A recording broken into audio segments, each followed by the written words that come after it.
Science can sometimes get a little lost in the details. The average scientific experiment fails.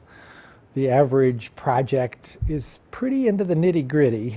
It's not impossible for people to sort of lose the vision if it's not brought back to their attention.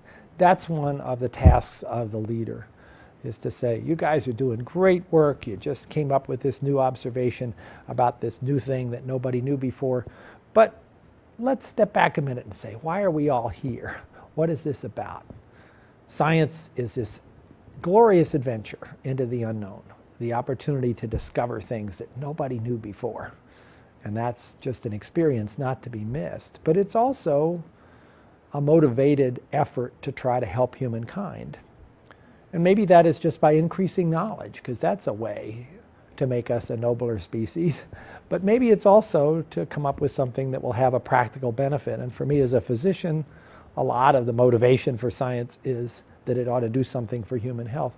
But we can get lost in the details and forget that that's what it's about.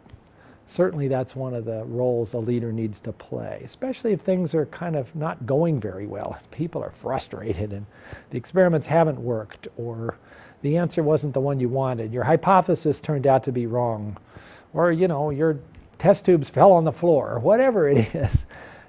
To sort of say, wait a minute, remember? We're really lucky here. We get to do this. We are engaged in a noble enterprise to discover the truth. What an amazing experience to be able to spend your life that way, and especially to see how this might help somebody.